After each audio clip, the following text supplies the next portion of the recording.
Bonjour les enfants, c'est papa. Bienvenue dans le premier podcast de la journée les enfants. Bienvenue à la clinique. Et vous vous rendez bien compte que là on est de retour à la clinique. On est toujours au-delà du passeport. Le plus important, c'est pas seulement le passeport.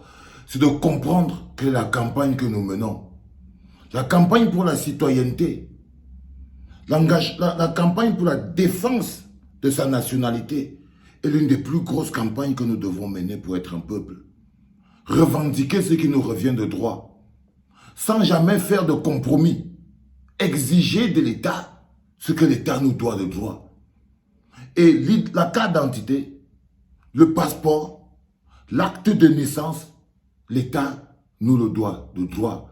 Parce que ce sont les seules pièces importantes qui permettent de définir exactement qui nous sommes en fonction de l'endroit où nous sommes. Il y a des gens qui vivent à Yaoundé, mais ne peuvent pas aller à Douala.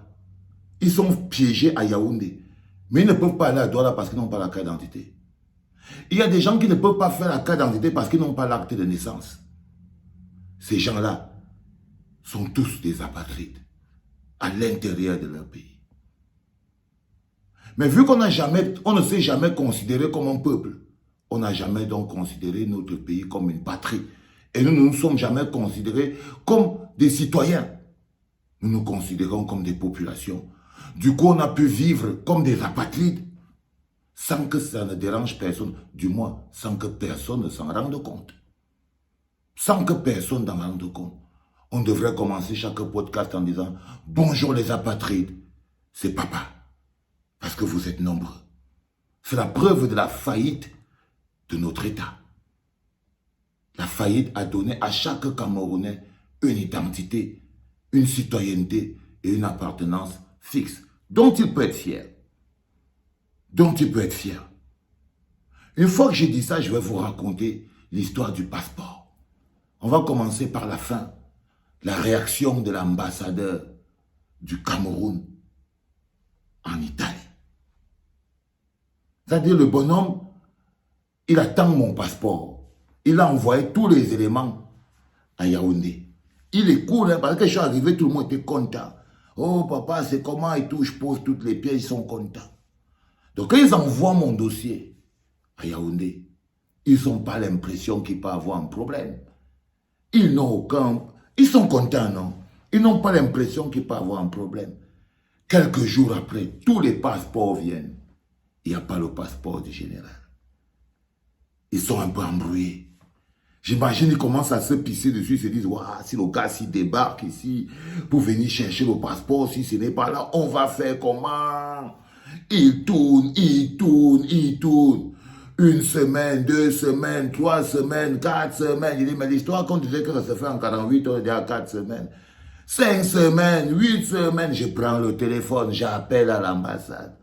Alors, où c'est qu'on en est? Oui, monsieur Valsero, là vraiment, on ne comprend rien. Hein. On a envoyé tout le dossier, il est parfait, il est complet, il n'y a pas de problème et tout. Mais bah, écoutez, nous, on va envoyer un courrier à Yaoundé, à la police, comme ça, ils vont un peu nous dire où on en est, on vous revient. Je dis, ok. Alors, le temps passe. Le temps passe. Moi, j'essaie déjà. Moi, j'essaie déjà, comme je vous ai dit. La différence entre la personne qui est sur le terrain et la personne qui regarde le match, c'est que la personne qui est sur le terrain, lui, connaît les sensations des joueurs. Donc moi, je sais déjà qu'il y a des problèmes. Mais elle est là, elle ne sait pas. Ils sont tous embrouillés et tout. Ils sont un peu perturbés. 2 mois, j'appelle. Qu'est-ce qui se passe, les gars? Où est mon passeport? Les gars, ils peuvent plus, ils prennent plus le téléphone. Ils sont perturbés. Alors, je fais une requête. Je fais une requête. Et j'écris à l'ambassadeur, Ambargangele, via l'ambassadeur. Tu as mon papier, non, Ambargangele, via l'ambassadeur. Je lui dis, frère, ça va faire 3 mois que j'attends mon passeport. 3 mois, frère. Quelque chose que tout le monde, 3 vagues sont passées devant moi, ils ont reçu leur passeport. Et si je n'ai pas droit au passeport, faites-le moi savoir. On ne va pas seulement rester là, personne ne dit rien, et moi je suis là, je vous regarde. C'est pas normal, donc j'écris tout le truc à Margangele et tout. Je lui dis même que c'est comment, c'est mon engagement à côté du président élu Maurice Kamto et du MRC. C'est ça qui me vaut cette discrimination et tout. J'apprends le document, je lui envoie. Je lui envoie et je suis encore très poli. Je lui envoie le truc. Il récupère le document à l'ambassade. J'ai dit, dès que vous recevez le document, faites-moi un accusé de réception. Ils me font un accusé de réception. Ils envoient le document à Yaoundé. Aucune réponse. Le temps passe. 4 mois, 5 mois. Là, on est pratiquement à 1 mois de la fin de mon passeport. Je rappelle encore. Je dis, mais les gars, là, ça commence quand même à faire beaucoup. J'appelle à Yaoundé. Ok? J'en prends mon avocat à Yaoundé, je l'envoie. Je lui dis, écoutez, essaye de voir ce qui se passe, je ne comprends pas. Transfère la requête. Hein? Alors, Maître Sim, il prend le truc et il écrit en papier, il transfère la requête. Est-ce qu'il y a un problème? Qu'est-ce qui se passe? Et là, ils font des enquêtes à l'intérieur. Ils découvrent que c'est passeport non établi. Ils ont décidé de ne pas l'établir. Ordre de la hiérarchie. C'est qui la hiérarchie? C'est Mbargangele. Donc Mbargangele donne l'ordre de ne pas établir le passeport et moi je suis assis dehors, j'attends. Exactement comme les gens qui attendent leur carte d'identité depuis plus de 3 ans, 4 ans, 5 ans. Est-ce qu'on vous avait notifié un jour pourquoi ne vous donnez pas votre carte? Je vous pose une question simple. C'est-à-dire que, est-ce qu'on vous a expliqué un jour pourquoi vous devez attendre 3 ans, 4 ans, 5 ans? De ça, vous partez seulement, on vous dit que le récépissé n'est pas prêt. Bah oui, parce qu'ils ne nous respectent pas. Parce qu'ils utilisent les moyens de l'État, ils utilisent les mécanismes de l'État, de l'institution, l'État que nous leur avons confié, ils l'utilisent contre nous, sans nous donner la moindre explication. Ça s'appelle le mépris du peuple. Le mépris du peuple. J'ai vu des gens parler.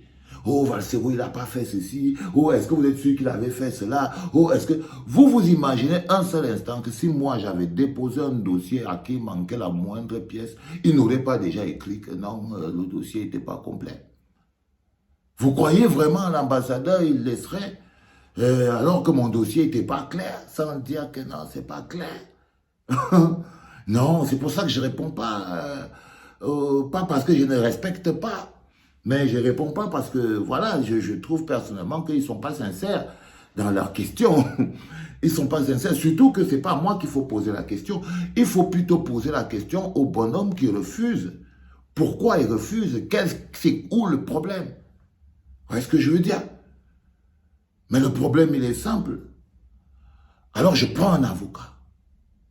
Je prends un avocat et l'avocat se met sur le travail. Et l'avocat appelle l'ambassadeur du Cameroun. Il lui dit que, mais là, on est face à une situation qui n'est pas normale. Qu'est-ce qui se passe? Est-ce qu'il y a un souci? L'ambassadeur, il est dans son truc, il est perturbé parce que lui-même, il n'attendait pas ce genre de problème. Oui, oui. Il ne s'attendait pas à ce que non, le cas de papa va tomber sur sa table. Il était toujours là, tranquille, l'ambassadeur, sans souci et tout. Donc, il ne savait pas. Donc, le gars, il est perturbé parce qu'il y a l'avocat de l'autre côté qui lui demande, mais il faut que vous nous expliquiez ce qui se passe et tout. Alors, la réponse de l'ambassadeur est la réponse que vous devez savoir. C'est que le passeport, M. Mbargangele a décidé de ne pas établir ce passeport à cause, il a dit, de mes vicissitudes politiques. Donc, le fait que j'ai un avis politique, c'est à cause de ça. Il ne faut pas aller chercher, il ne faut pas supposer, c'est à cause de mon soutien inconditionnel au président élu Maurice Kamto. C'est à cause de la somme de mon œuvre, longtemps avant même de croiser les gens du MRC. J'avais déjà mon rapport avec ce gouvernement et ils ont toujours cherché un moyen sur comment se débarrasser de moi sans faire de vagues. Comment se débarrasser de moi sans faire de vagues. Donc l'avocat, l'ambassadeur est perturbé parce que l'avocat est à l'autre bout du fil. Il est en train d'attendre. Alors qu'est-ce qui se passe? C'est quoi? Comment c'est que ça se gère? C'est quoi le truc? Donnez-nous une explication. Et il lui dit non, ce bonhomme a des problèmes politiques au Cameroun. Moi, je suis parti du Cameroun sans fuir. Je vous rappelle que je suis sorti du Cameroun, Je ne suis pas perturbé, je n'ai aucune condamnation au Cameroun. Logiquement, si on était dans un état normal, il n'y a rien qui peut faire que j'arrive au Cameroun, on m'arrête. Mais seulement le fait qu'on bloque le passeport, c'est pour vous comprendre que le bonhomme, il ne doit pas mettre les pieds ici.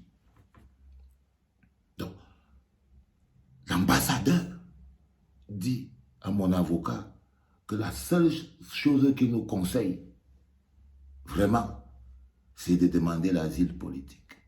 Eh Seigneur, Seigneur, un pays qui est compliqué. Je vous dis les enfants, pour que vous compreniez contre quoi on se bat. Et vous vous rendez bien compte que si tout ce que je disais là, et les papiers, l'ambassadeur, si je n'avais pas tout ça par écrit, je ne serais pas en train de me prendre la tête. Ok? Donc n'écoutez pas les odontologues qui essayent de vous employer le bavardage. Il en manque juste la classe.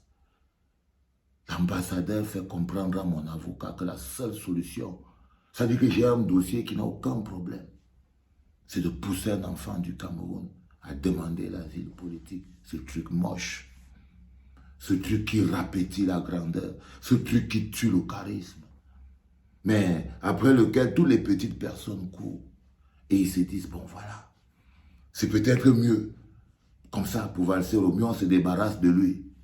On l'enlève sur le fichier national camerounais. Donc ils ont décidé eux-mêmes que pour se débarrasser de moi, il faut juste qu'ils m'interdisent l'accès au pays. Jusqu'à ils donnent même un conseil. Je vous conseille, cher ami, de demander l'asile politique. Parce que là où on est là, ils ne vont pas te donner le passeport. Ils ne vont pas te donner le passeport. Faut pas, c'est ici à la clinique que toute la vérité se trouve. Tout le reste là, c'est au bavardage. Je vous ai dit que le truc avec ces choses-là, c'est que s'il manque une pièce ou quelque chose, s'il y avait un problème, si quoi que ce soit, A, B, C, D et tout, mais non, non, non, le mec il serait déjà sorti pour dire que non. Le dossier là, il y avait une virgule qui manquait sur un S. Vous voyez ce que je veux dire? Alors quand tu te retrouves dans un pays étranger, comme moi et comme des centaines, des milliers de Camerounais, et que tu ne peux plus rentrer à Essos, tu ne peux plus aller à l'enterrement de Mamita, tu ne peux plus aller au mariage de Sonia, tu ne peux plus être là pour l'anniversaire de ton père. Si tu avais les enfants au Cameroun, il ferait mieux de venir te retrouver. Et quand ils vont venir, ils seront plus camerounais. Donc, je vous demande simplement, quand on vous enlève tout ça, la patrie, c'est quoi? Ça ne fait pas de vous de fait un apatride? Est-ce que ça ne fait pas de vous de fait un apatride? Si vous ne pouvez pas quitter de chez vous, à Douala, et partir à un mariage à Yaoundé, parce que vous n'avez pas la carte d'identité, et partir à un deuil à Yaoundé, parce que vous n'avez pas la carte d'identité, et partir rendre visite à la famille, les amis, parce que vous n'avez pas, vous croyez que vous êtes quoi? Alors l'avantage, c'est qu'on a quand même le débat aussi. Je vois les gens, ils sortent des articles de loi. Mais la vérité, les enfants, c'est que nous sommes face à un État qui est capable de faire 71% au présidentiel, 100% au sénatorial. Ça veut dire qu'il n'y a pas même d'opposition là-bas. Ça veut dire que tout le peuple avec eux. 90% à l'Assemblée nationale. Mais ce sont encore ces mêmes gens qui trouvent, je ne sais pas où ils trouvent encore les gens pour les expulser du Cameroun. Quand vous avez une majorité pareille, est-ce que la voix d'à côté sort d'où, vu que tout le monde est avec vous? Vous vivez dans une réalité parallèle. Vous vivez dans une réalité parallèle. Et l'une des raisons les plus importantes, c'est que si chacun d'entre vous décide de ne plus fuir sa nationalité, de la revendiquer et de se battre pour ça, parce que c'est ce que j'ai décidé de faire, de me battre pour ça.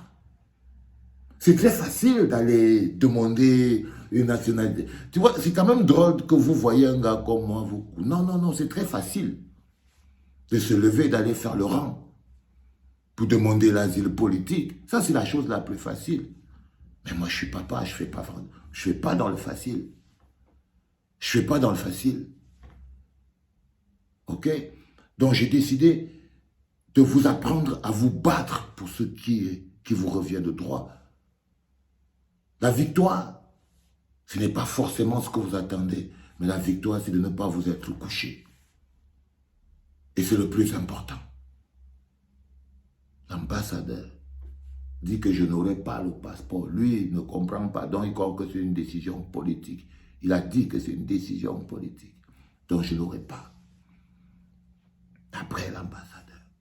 Et que tout ce que lui me conseille, tout ce qu'il nous conseille à mon avocat et à moi, c'est d'aller demander l'asile politique. L'ambassadeur du Cameroun en Italie. Quelqu'un qui n'a même pas une condamnation. C'est ça qui est la vérité, les enfants. Et c'est contre ça qu'on se bat. C'était papa.